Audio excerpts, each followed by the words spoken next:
Chosen one. Stop worrying because what you couldn't carry alone, what seemed too big and too impossible for your own strength, heaven is funding it. There is a provision being released right now in a dimension your eyes haven't reached yet, coming through channels that don't depend on the economy, your history, or what anyone around you thinks is possible for you.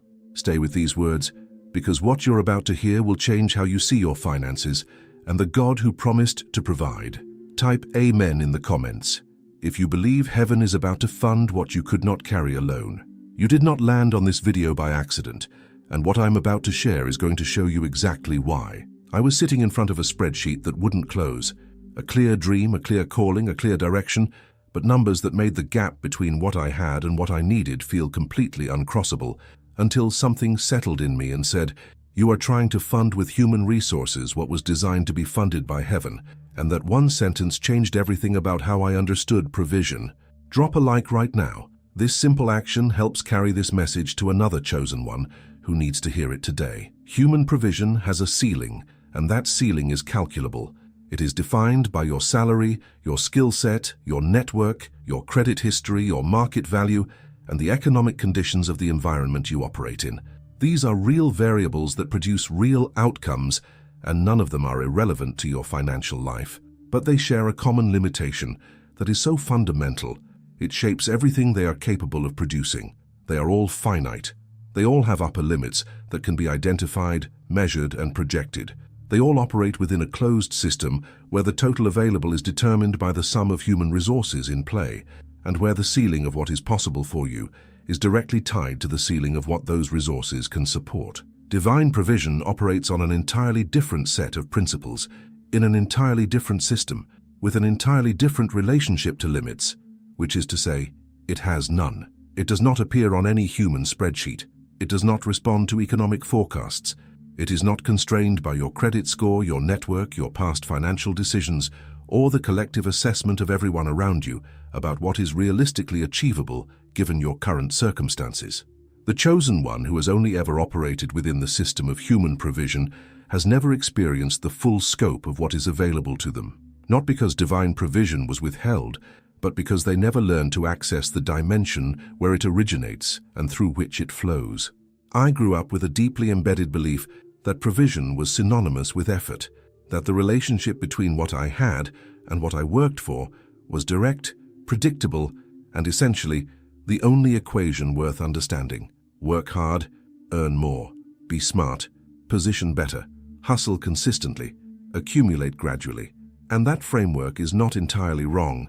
Effort and wisdom are genuinely important, and I am not about to suggest otherwise.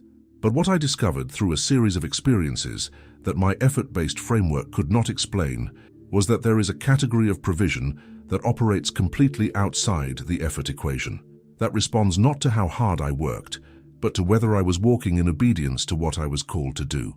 That arrived not through the channels I was monitoring and working, but through channels I didn't know existed and hadn't thought to cultivate. That produced outcomes so disproportionate to my inputs that the only honest explanation was that something beyond human supply was involved. The chosen one who discovers this category of provision does not stop working or stop being wise with their finances, but they fundamentally change their relationship with anxiety about what is possible, because they understand that the ceiling of their provision is no longer defined by the ceiling of their human resources. The reason most people never experience divine provision is not that God is selectively generous or that some chosen ones have access to a divine financial system that others don't. It is that divine provision operates on a frequency that requires specific conditions to receive, conditions that have nothing to do with deserving and everything to do with alignment. Alignment with purpose, the specific purpose for which you were created and toward which you are genuinely moving. Alignment with obedience, the willingness to take the steps that have been made clear to you, even when the resources to support those steps are not yet visible. And alignment with faith, not the performed everything is fine version of faith that looks confident from the outside while internally calculating whether the numbers might work after all, but the genuine, settled, I have placed this in God's hands and I am not taking it back version that releases the outcome while continuing to move forward. The chosen one who develops these alignments, who pursues purpose, walks in obedience, and exercises genuine faith, creates the conditions in which divine provision can land in their life and remain, rather than passing through without finding the prepared ground it needs to take root. So here is the question that I want you to sit with honestly, the one that has the potential to reframe your entire relationship with your current financial situation.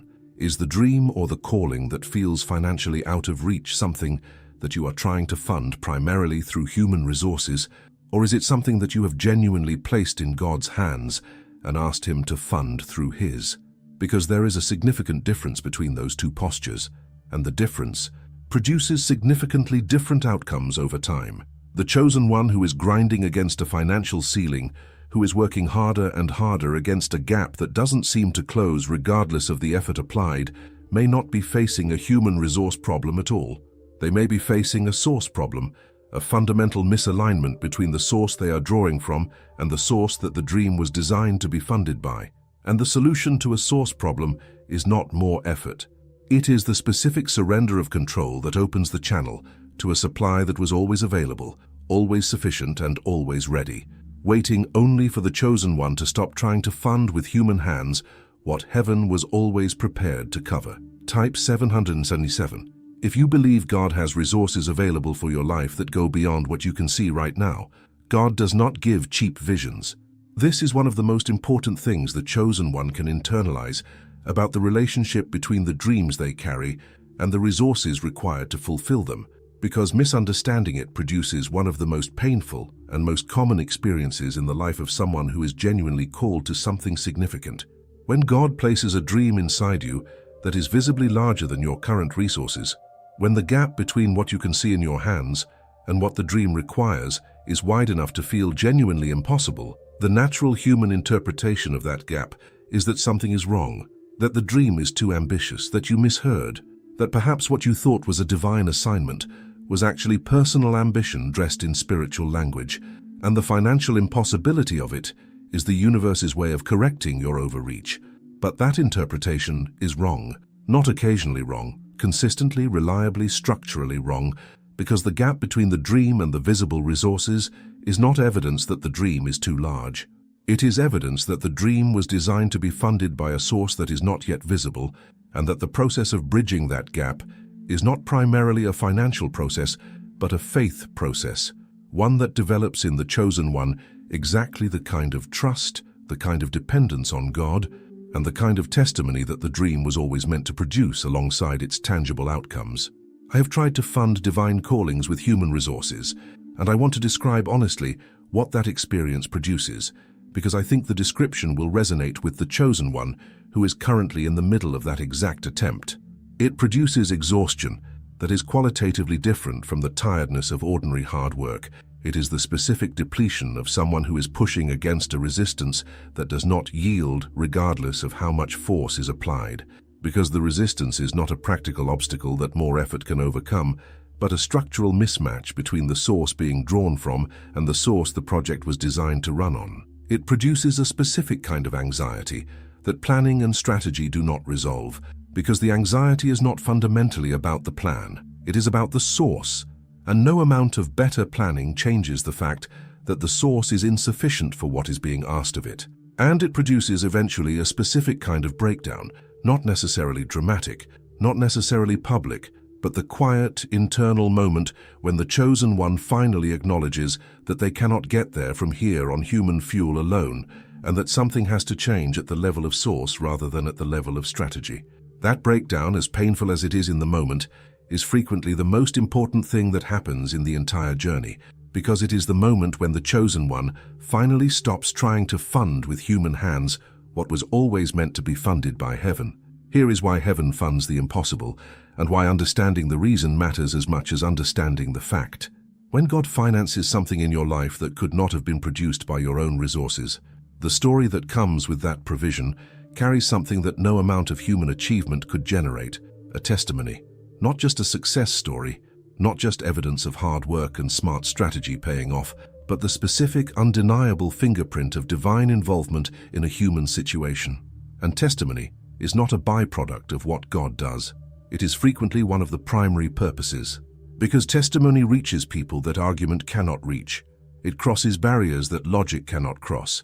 It produces faith in people who are watching from the outside, who are living in the same kind of impossible situation, who need to see with their own eyes that the God who funded the impossible in someone else's life is the same God available to fund the impossible in theirs.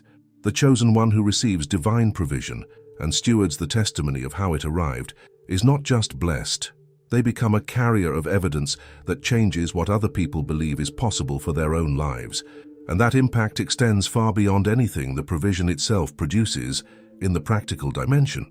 So what is the dream in your life right now that feels financially impossible? Not the dream that is merely ambitious, not the goal that would require some stretching of current resources, but the one that, when you look at it honestly against what you currently have available, produces in you the specific feeling of impossibility that no amount of planning has been able to resolve. Because that dream, the one that has been sitting with you the longest, the one that keeps returning despite the financial logic that argues against it, the one that you secretly believe in more than your circumstances currently justify.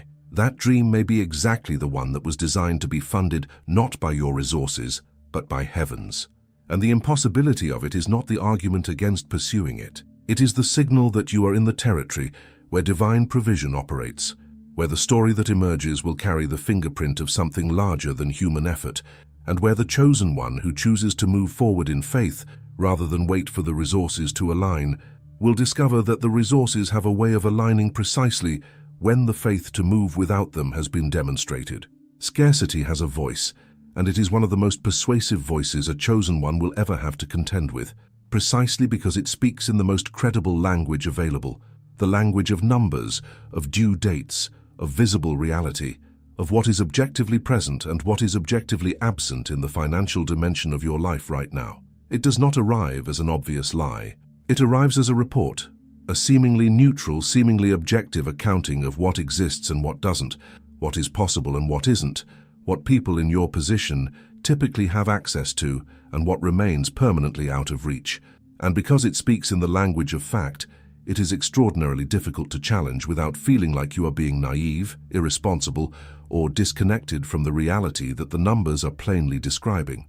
But beneath the credible language, beneath the factual tone, beneath the appearance of objective reporting, scarcity is making claims that go far beyond what the numbers actually say. It is not just reporting your current balance. It is telling you what that balance means about you, what it predicts about your future, what it reveals about your worth, and what it defines as the permanent ceiling of what is available for someone in your specific situation. And those claims, the ones that go beyond the numbers into the territory of identity and destiny and what is possible for you, are not facts. They are lies, credible, persistent, emotionally resonant lies that the chosen one must learn to identify and refuse before they can receive what heaven has prepared. I lived under the voice of scarcity for years without recognizing it as a voice at all.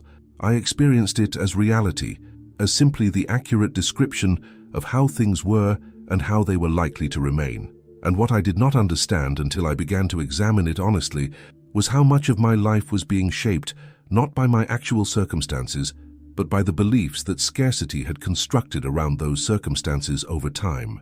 I believed, without having explicitly decided to believe it, that there was a category of financial experience that belonged to other people and not to me, that the kind of provision, the kind of abundance, the kind of financial freedom I witnessed in other people's lives was the product of advantages I didn't have access to, rather than a reality that was genuinely available to me if I changed what I was believing and how I was moving. I believed that dreaming beyond a certain size was arrogance rather than faith, that staying small was humility when it was actually agreement with a lie. I believed that money was always scarce, always stressful, always something to be managed in a state of low-grade anxiety rather than stewarded from a place of genuine trust in a God whose resources are not subject to the same limitations as mine. None of these beliefs were written down anywhere. None of them were things I would have claimed to believe if someone had asked me directly, but they were operating in the background of every financial decision I made, every opportunity I declined, every dream I quietly buried before it had a chance to be tested. Scarcity is not merely a financial condition, it is a mindset, and the distinction between those two things is one of the most practically important things the chosen one can understand about their relationship with money and provision. A financial condition is temporary. It describes what is currently true about your resources and is subject to change as circumstances change. A mindset is structural. It shapes how you interpret every financial experience you have, what you notice and what you miss, what you reach for and what you assume is beyond your reach, what you believe God is willing to do in your situation, and what you have quietly concluded is outside the scope of what He would do for someone like you. The person with a scarcity mindset can receive genuine increase and find ways to experience it as insufficient. They can be surrounded by genuine opportunity and remain blind to it because their interpretive framework filters it out before it can be consciously considered. They can pray for provision while simultaneously holding beliefs that make them functionally unable to receive what they are praying for, because the beliefs create a ceiling that the provision cannot penetrate regardless of how sincerely the prayer was offered. The chosen one who addresses the mindset, who identifies the specific lies scarcity has been telling them, and replaces those lies with what God's word actually says about provision, about abundance, and about what is available to those who walk in faith, changes their financial life at a level that no external change in circumstances could have produced. So here is the honest examination I'm asking you to conduct, and I want you to approach it not as a theological exercise, but as a practical audit of the beliefs that are currently running your financial life beneath the level of conscious thought. What do you actually believe? Not what you say you believe, not what you know you are supposed to believe, but what your daily decisions and your emotional responses reveal that you believe about money and provision and what God is willing to do in your specific situation. Do you believe that abundance is genuinely available to you, or do you believe it is available to people who have advantages you don't have? Do you believe that the dreams God placed in you came with the provision to fulfill them? Or do you believe that those dreams are aspirational rather than actual, nice to hold but not realistic to pursue? Do you believe that your financial history defines your financial future? Or do you believe that God can do something in your situation that your history does not predict and your circumstances do not support? The chosen one who answers these questions honestly, who is willing to see the gap between what they profess and what they actually believe at the operational level, has found the most important starting point for the change that their financial life has been waiting for. If the voice of scarcity has been speaking too loud in your life lately, type, "I rebuke it now" down below. God does not need the financial system to provide for the chosen one, and understanding this at a level deeper than intellectual acknowledgement is one of the most liberating shifts available to someone who has been anxiously monitoring a single channel of potential provision, while the actual provision was being prepared through a completely different route. He can use the system, and frequently does, because the system is one of the channels available to him, and he is not ideologically opposed to conventional means of provision. But he is not limited to it, not constrained by it, not dependent on it, and not required to route what he is sending you through the channels that your financial logic considers most probable. He can move the heart of someone you have never met to reach out with something you needed without knowing you needed it. He can open an opportunity that did not exist yesterday and position it directly in your path today through a sequence of events that no human being orchestrated and no algorithm predicted. He can transform what appeared to be a setback, a closed door, a lost contract, an ended season, into the specific redirection that places you in front of a provision that the original path would never have led you to. The chosen one who understands this stops organizing their anxiety around whether the specific channel they are watching will come through, and starts developing the kind of open, alert, genuinely expectant posture that is capable of recognizing provision when it arrives from the direction they were not watching. The most impactful provision I have ever received in my life did not come from where I was looking, and I want to tell that story with enough specificity that you will recognize the pattern when it begins to appear in your own situation. I was working intensely toward a specific financial solution, a particular opportunity that I had identified as the most logical path to what I needed and toward which I was directing the majority of my attention, my energy, and my faith. I was monitoring it carefully. I was following up appropriately. I was praying specifically about it and doing everything I knew how to do to position myself for it to come through.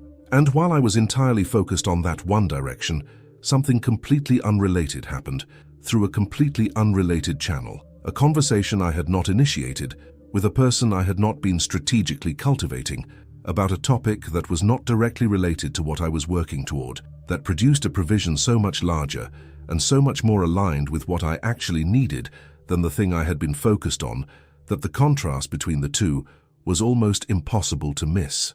God was not indifferent to what I was working toward, but he had a better route than the one I had identified, and he could not put me on that route while I was entirely fixated on the route I had already chosen.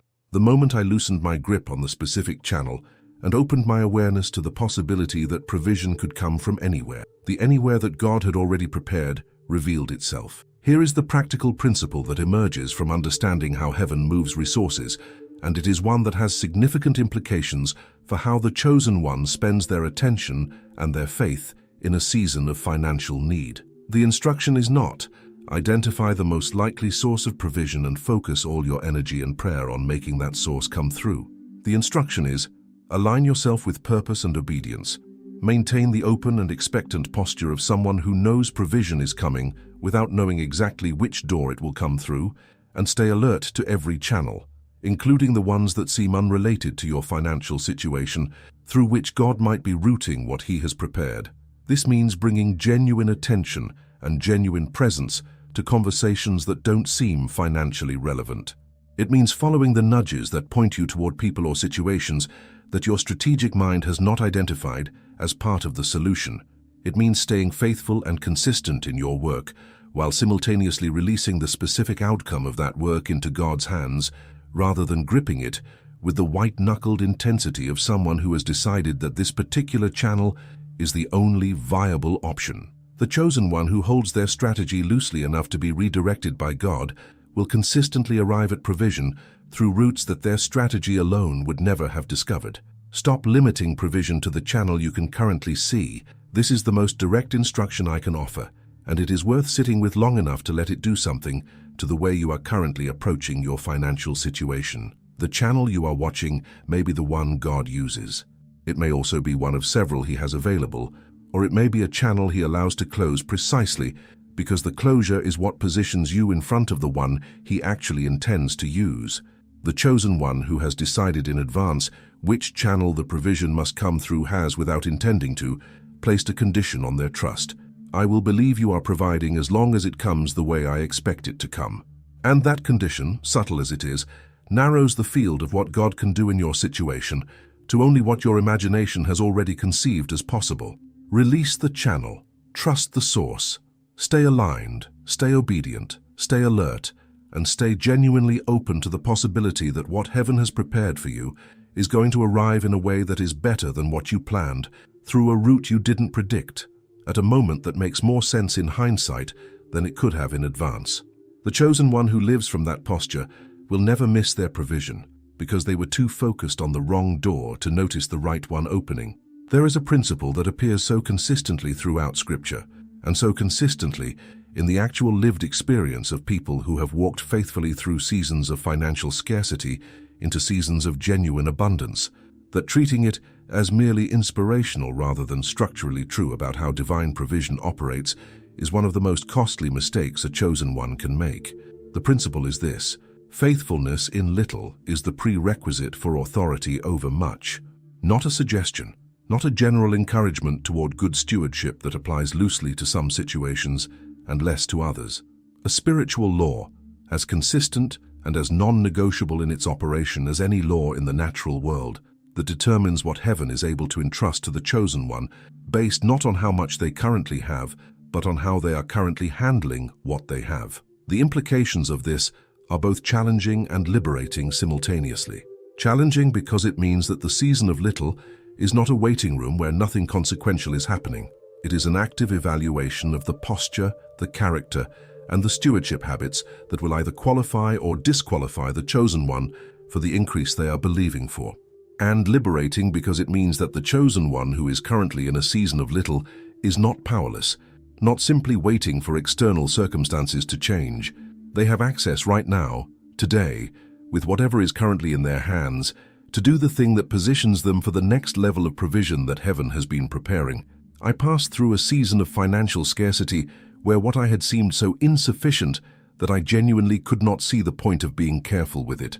The reasoning felt logical in the moment, When the amount is this small, the difference between managing it well and managing it carelessly is also small.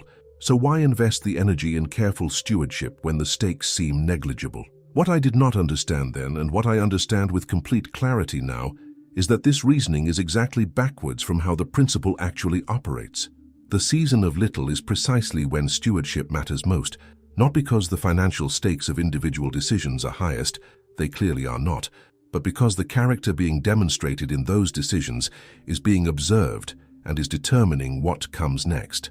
The moment I shifted my posture, when I began treating the little I had with the same intentionality, the same discipline, the same genuine care that I wanted to bring to the much I was believing for, something changed that I cannot explain purely in financial terms, not dramatically, not immediately, but directionally and undeniably. The movement began not when my circumstances changed, but when my posture changed. And the posture changed, not because I had more to work with, but because I finally understood that how I worked with what I had was the variable that the next level of provision was waiting on. Faithfulness in little is not primarily about the financial mechanics of good budgeting, though good budgeting is not irrelevant. It is about the posture of the heart toward what has been entrusted, the internal orientation that determines whether you treat what you currently have as sufficient to be honored or as too little to bother with. And that posture expresses itself in specific, practical, daily decisions that are small enough to seem inconsequential in the moment, but that compound over time into the pattern of character that either opens or closes the door to greater provision. It expresses itself in the decision to give generously, even when the amount feels small, because generosity is a posture of abundance that trains the heart to operate from overflow rather than from scarcity, regardless of the current balance. It expresses itself in the decision to be honest about your finances rather than managing appearances, with yourself, with God, and with the people in your life who are affected by your financial decisions. It expresses itself in the decision to honor your financial commitments even when honoring them is inconvenient, because integrity in the small things is the foundation on which trustworthiness with larger things is established. The chosen one who practices these things consistently in the season of little is not just surviving that season wisely, they are actively constructing the character infrastructure that the season of much will require them to have. So here is the honest question that I want you to sit with about your current relationship with what you have, because the answer to this question is one of the most important pieces of self-knowledge you can carry into the next season of your financial life. How are you currently treating what is in your hands? Not what you wish you had, not what you are believing for, not what you expect to have when the next provision arrives, but what is actually, currently, right now, in your possession. Are you treating it as too little to matter, managing it carelessly because the scale of it doesn't feel significant enough to warrant genuine attention, or are you treating it with the seriousness and the intentionality of someone who understands that what they do with little is the direct demonstration of what they are capable of doing with much? The chosen one who honestly assesses their current stewardship and makes the adjustments that honesty reveals are necessary will find that the season of little does not last as long as it would have lasted without that adjustment, because faithfulness creates the conditions for the next level of provision to arrive, and those conditions are available to be created right now with exactly what is currently in your hands. Type "I will be faithful with what I have" in the comments if you are committing to honor what God has already placed in your hands. When provision takes longer than expected to arrive, the human mind moves with remarkable speed toward the most damaging interpretation available, that God has forgotten, that the prayer didn't work, that the faith wasn't sufficient, that the dream was never really ordained, or that something disqualifying about the chosen one's history or character has placed them outside the category of people whose financial needs receive divine attention. This interpretation feels honest in the moment because it arrives with the specific weight of someone who has waited long enough that hope is becoming genuinely costly to maintain. But it is not honest. It is the conclusion that exhausted waiting produces when it has not been anchored to a truth that is more reliable than the feeling of the moment. The truth is this: divine provision is never late by divine standards, even when it is unquestionably late by human ones. And the gap between those two timelines, the gap between when the chosen one needed the provision to arrive and when it actually arrives, is not evidence of divine indifference or divine delay. It is evidence of divine precision. The provision is not being withheld. It is being calibrated, sized and timed and shaped to arrive in a form that fits not the desperation of the moment when it was prayed for, but the capacity and the readiness of the person and the situation that will receive it when it comes. I have received provisions that took so long to arrive that I had long since stopped counting them as active answers to prayer. They had moved, in my mental accounting, from the category of things I was believing for into the category of things I had believed for, and was now processing as part of learning to accept that not everything I prayed for was going to come the way I asked for it. And then they arrived. Not in a diminished form, not as a partial fulfillment of what I had asked for, in a form that was larger, more complete, and more precisely fitted to my actual need than what I had originally prayed for, because what I had originally prayed for was sized according to my understanding of my need at the time of the prayer, and what arrived was sized according to God's understanding of what I would actually require by the time the provision landed. The delay was not the absence of movement. It was the presence of a calibration process that I had no visibility into and no ability to accelerate, in which the provision itself was being shaped, and the conditions around it were being arranged so that when it arrived in a form that could actually do what it was designed to do, rather than a form that fit the impatience of an earlier moment, but would have been insufficient for the actual need it was meant to meet. Here is the practical reframe that I believe has the most power to change the chosen one's experience of a season where provision seems delayed, and I offer it not as a comfort mechanism designed to make the wait feel better, but as a genuinely accurate description of what is actually happening in the invisible dimension during the apparent silence. The provision that is coming is not simply sitting somewhere waiting to be released at the right moment. It is being actively prepared, constructed, if you will, with a specificity and a precision that takes time because the thing being built is genuinely complex.